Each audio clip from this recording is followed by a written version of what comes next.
Well, basically, since 1963, there's been a dictatorship in Syria, so there's no constitutional freedom of speech, freedom of assembly, freedom of media. And then in March of 2011, actually a group of school children, they were in the 4th and 5th grade, 10-year-olds, wrote graffiti on the walls of their elementary school. They saw what was happening in Egypt and Tunisia, and they wrote on the walls of their elementary school, "We want the fall of the regime." So weeks later, their bodies were found tortured in just indescribably horrible ways that shouldn't be, children shouldn't be subject to. And after that, the country was swept with protests every week, mass protests. Hundreds of thousands of people took to the streets demanding freedom, demanding human rights, and demanding democracy. That was their three main claims that they wanted. And since then, the regime basically met the protesters with live artillery, fire, bombs, just shelling on the people of Syria. So since then, a lot of the cities have been destroyed in mass effects to the point where it's almost Hurricane Katrina level destruction in over 5 cities.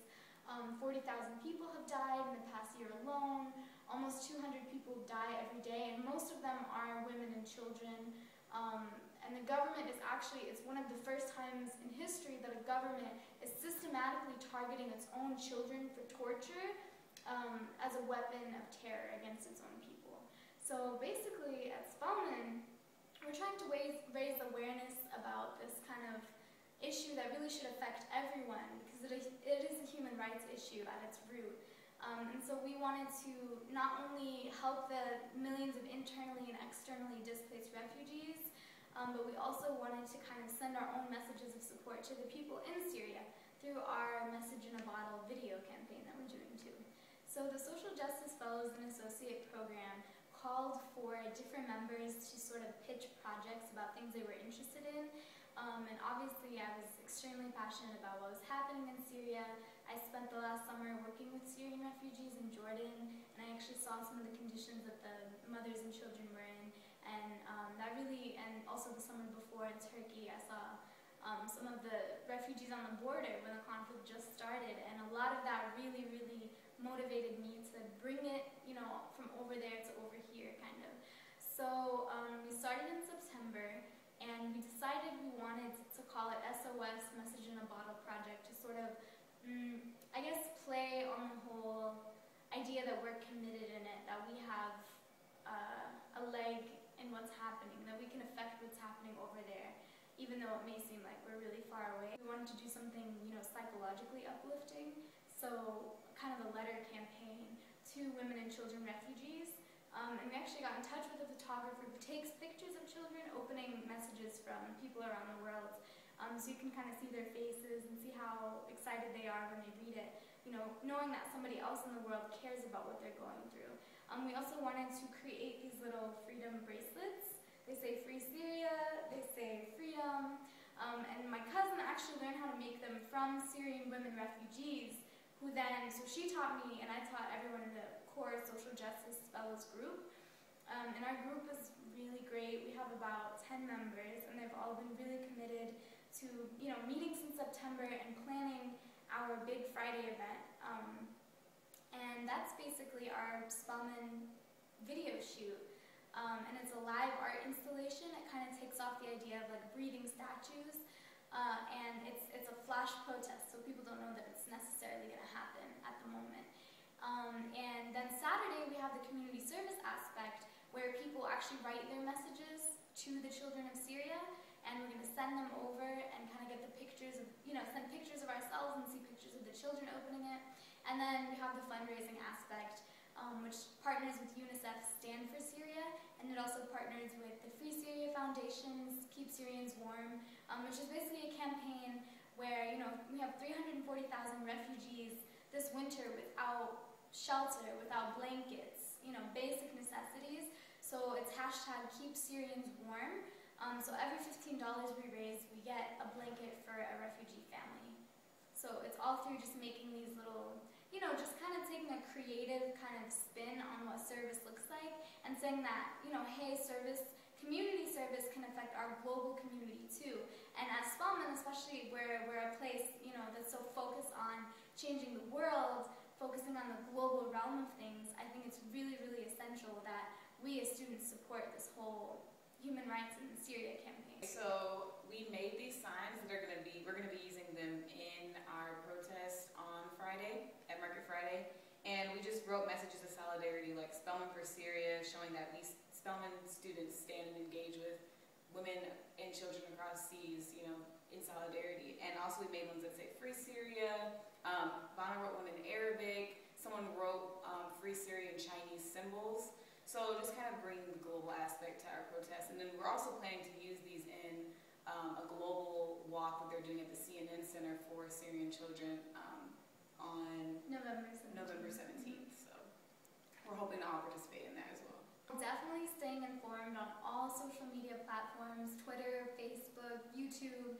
Syria is called the Syrian Revolution is called the YouTube Revolution because there are actually live cameras documenting everything as it's happening. You can watch the live stream. Just yesterday I watched a documentary of a woman actually holding her cell phone inside of a massacre in Syria. So it's all available out on the web, you know. So really staying informed, places like Al Jazeera, Al Arabiya, BBC, they're all really great outlets to kind of get a global perspective on what's happening. I know Al Jazeera, this news network, you can Google it and they have a Syria live blog. So you can actually see minute by minute, watch the videos of what's happening. And it can get kind of overwhelming, but it really gives you more of like a personal take on the statistics. We also have a display in Upper Manly that people can write messages to refugees, and we can ship them with ours as well. And it has, you know, some information on what's going on and some kind of visual symbols. Another thing people could do is give to the UNICEF Stand for Syria Fund. It's just at unicef.org and it's on the homepage. And really you just give $1 and you're supporting a Syrian child refugee. And I saw a lot of the conditions they live in this summer and it's really appalling. It's just crazy. It's, you know, they're like in a tiny room, in a tiny shelter with no kind of stimulation, just a bottle of water every 2 weeks or so, really lack of just stimulating anything around them. So even the brightest little card coming from abroad really, really can make a child's world, you know, especially that young, where it's like they're coming from a war-torn place where they couldn't sleep at night. I talked to one mother and she said, the best thing about being a refugee, even though we're in a horrible situation, is that my children can sleep at night because they don't think anyone is going to come to their bed and try to kill them like they did their dad. Things like that. So they're going through all of this trauma and just knowing that somebody in Atlanta, Georgia, on Spelman's campus cares about you as like a 4 or 5-year-old child in Syria or, you know, in the border somewhere is a really, really powerful effect we can have on them. I think the quote by Dr. Martin Luther King Jr., that an injustice anywhere is a threat to justice everywhere. That's a key, like, fundamental idea that people need to have in their minds and in their hearts whenever we're doing this work, because it may as well be our children, you know, here in Atlanta. Like, imagine your little brothers and sisters living in conditions like these where they're constantly in fear that someone is going to, you know, torture them or pull out their fingernails or mutilate their genitals. No child should have to live in that kind of fear, and no mother should have to fear, you know, for her own children like that someone's going to take them away. And I think there's a lot of parallels, you know, in any freedom struggle of what's happening.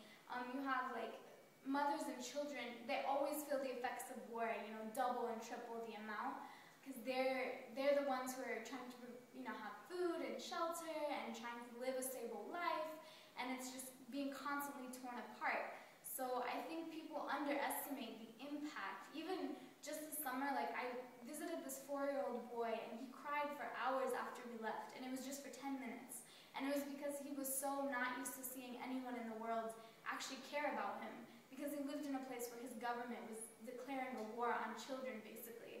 And we should be able to relate to that here a lot, because a lot of young brown and black children are put in positions where their lives are not valued. The quality of their life is just, you know, absolutely deteriorating. And if we want to improve their lives here, then one way to do that is to show that we're in solidarity with the same struggle happening just, you know, down the road.